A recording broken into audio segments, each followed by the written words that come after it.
So nandito kami sa halos kabayanan na ng Real guys.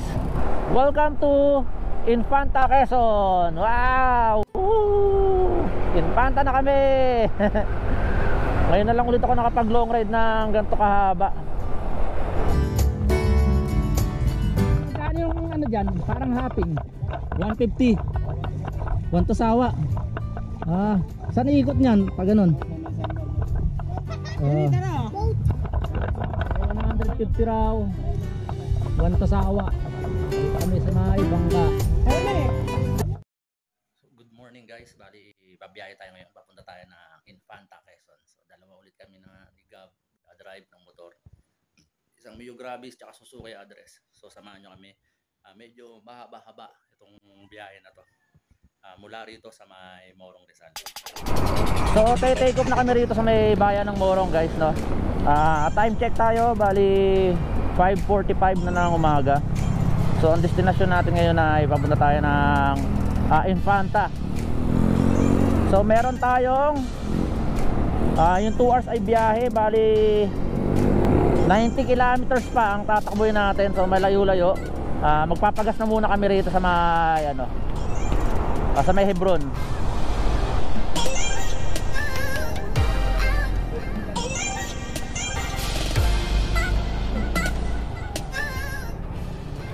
Pakarga na muna 150. Doon ka sa kabila. Oh, boss, kargaan mo ng 150. 150. Ito 150.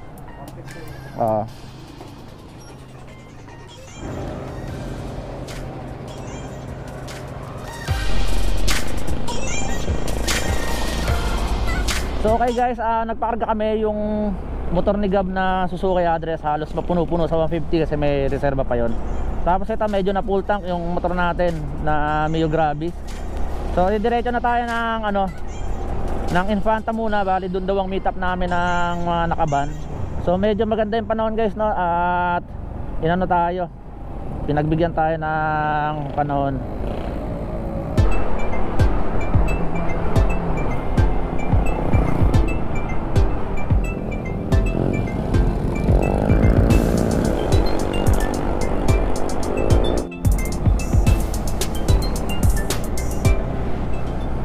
So guys, may nadaanan tayong Jollibee, no, bagong bukas yun. Bali ito yung nasa paanan tayo na papunta na ng Pililla Windmill. So yan guys, yung mga windmill medyo nakikita na rito sa baba. Bali kumaliwa tayo rito, yung nakita nating daan kanina na yung signage na papunta ng Hala-Hala. Tapos tayo dito kumaliwa tayo pa Pililla.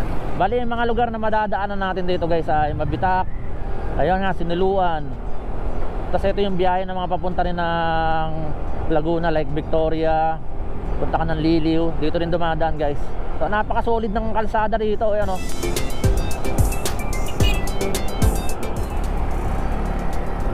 So ito si Gab, hindi ko masyadong pinapahataw no, para matutunan niya muna yung mga basic. So ayan, Suzuki address.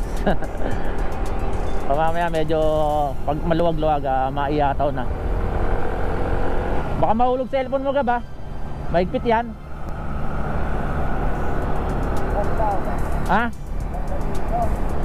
Ganda rito. Marami pa tayong madadaanan na magandang lugar. Malayo pa yun. Bali, first stop namin dito kami sa halos malapit na sa may Pililla Windmill, no? Doon muna kami ni Gab. Siya. Napakaganda kasi ng view, hindi namin pinalagpas tong lugar na to, no? So ito, maraming mga nakatambay na mga riders din dito, no? Ito rin siguro yung mga stopover na ginawa nila. So ito, may mga nagpi-picture taking din. So mga paps, umalis na kami at tuloy-tuloy na natin tong biyahe na to. Nakita ko yung van, nilagpasan na kami. Yung kasama namin nakaban dumaan na. At nag-stop over kami kasi ang ganda ng view ron. So ito, humihinto rin ako dati dito sa lugar na to, natatandaan ko yan. Yung lugar na to ay malapit na sa Pililla Windmill. At medyo malayo-layo pa yung babiyahin natin papuntang Infanta, no? Solid, ang daming mga naka-stop dito. Ang ganda ng sunrise doon. So ito guys, pababa na kami ng bayan ng Mabitak, no. At medyo yan, ganda talaga ng ano, ang dami humihinto mga rider. So ito yung logo ng Mabitak guys. Yan. Susunod na ano na natin dito, papunta na ng Siniluan. So medyo madulas yung kalsada rito, sigsag na to. Ito yung sinasabi ko lagi na ang sarap mag-drive kapag nakababa na ka na rito sa may bayan ng Mabitak guys. So ito isang diretso to na hanggang Siniluan, tapos bago tayo kumaliwa na papuntang Real. So ayan, napaka solid ng view. Grabe. Kaliwat kanan niya, puro bukid dyan. Medyo nagiging warm na yung pakiramdam natin gawa ng ano, umaraw na. Kanina nasa taas tayo bago tayo bumaba rito. Napaka lamig, no? So guys, nandito tayo sa may landmark ng Pami, Laguna, no? Bali kakaliwa tayo rito. Ayan yung malaking red horse, oh.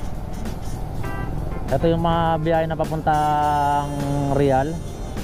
Pag diniretso yan, papunta ng Liliw, Laguna. So ito, medyo mapapalaban tayo sa sigsagan dito guys, no? Kanina kung galing tayo ng Mabitak ay medyo sigsagan din na natin. Dito medyo sigsag rin. Ayan, nagsisimula pa lang sa may mapa. Meron pa tayong 58 kilometers at 1 hour and 19 minutes na biyahe, no? So update, 6:45 na ng umaga. At tayo ay nandito sa may Pami, Laguna. So dire-diretso na to, papunta na to ng Real, Quezon. So enjoy the view na lang guys. Ang lupit ni Gabo. Yan. Bumabanking na. Nakakatakot.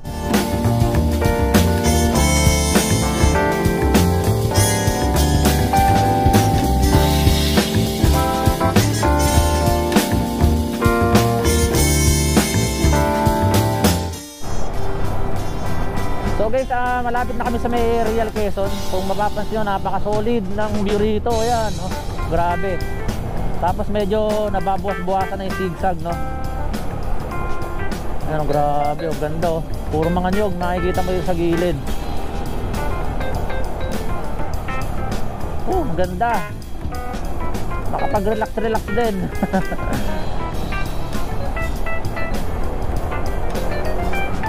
Sige, mahusay na mag-drive talaga. Oy, Real Quezon na, nakita natin. Touchdown Real Quezon. Wala.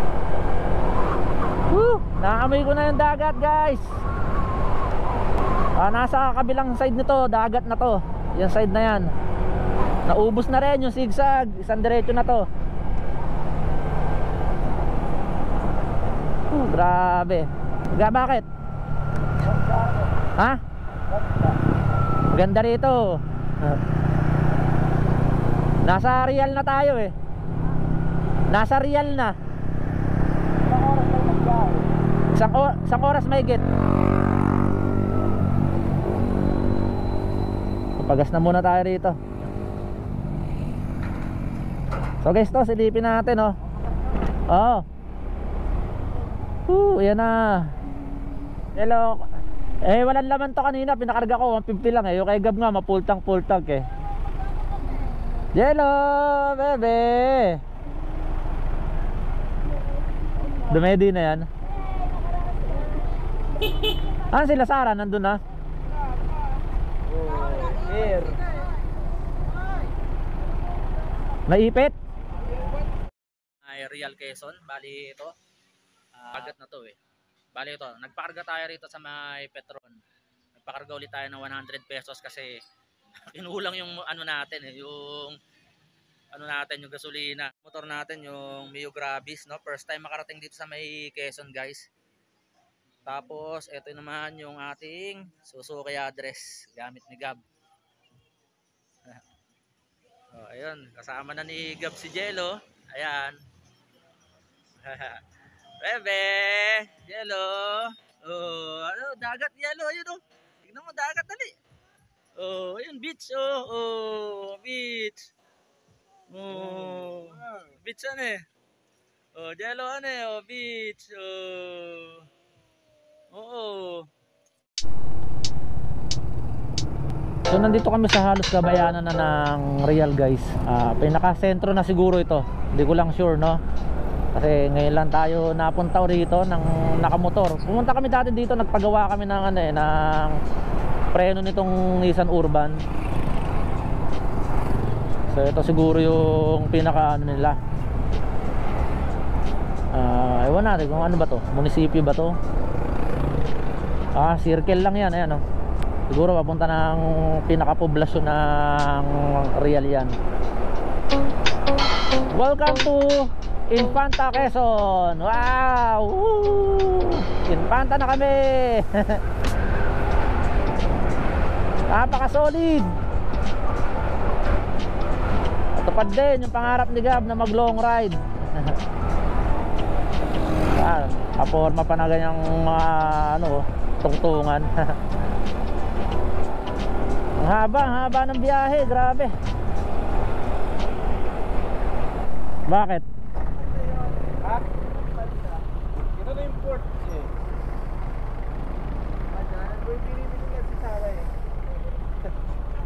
So guys, andito kami sa may Alphamart Dinahican. Ito yung mga kasama namin. Dito na kami nagtagpo-tagpo. So ang layo rin ng biyahe no. Tignan nga natin kung nakakailang kilometro na tayo mula sa pinanggalingan natin. So bali 102 kilometers na yung tinatakbo natin mula sa amin no. 2 hours and 28 minutes yung biyahe. Hello Potpot, Liam.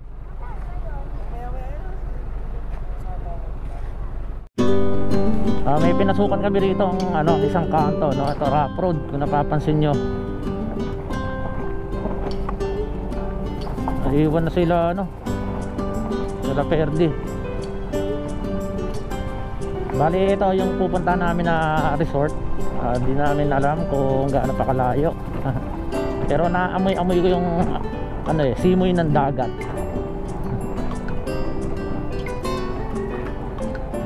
Yun. So guys, nandito na kami.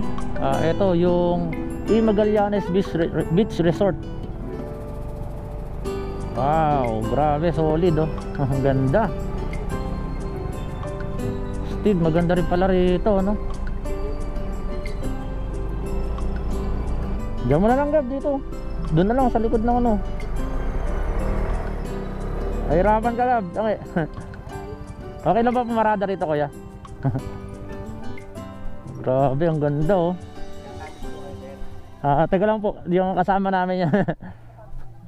So grabe, solid oh. May mga bangkang malalaki no.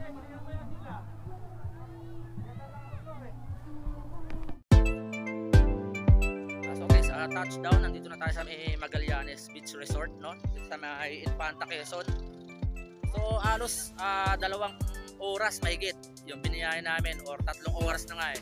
Kung siguro hindi kami nag-convoy sa van, mabilis siguro yung ano namin, yung biyahe namin, mga nakamotor.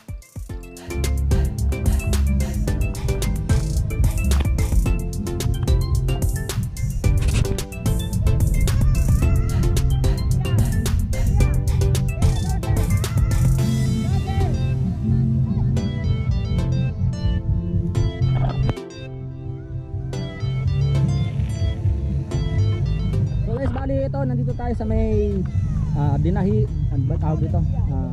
Dinahican dito sa may Quezon. Bale ito, nakapag-swimming rin tayo, vitamin C. Tapos ito, tignan natin tong 3 malalaking bangka rito no.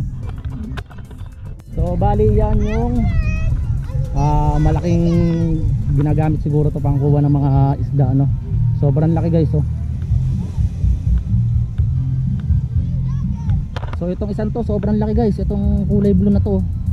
Yun, para siyang ano eh, parang bangka ng pirate no?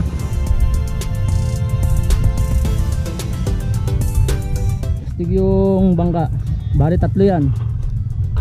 Itong isa di ko alam kung ginagawa ito o ano na, o parang abandon na.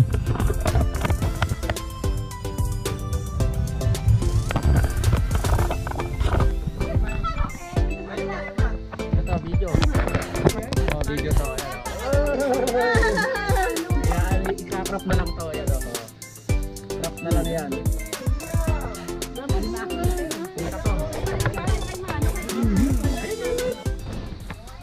So mga paps, pauwi na kami. Bali hindi na ako magbibideo ng pauwi kasi umuulan. Kung makita nyo naman, ayan, ayan.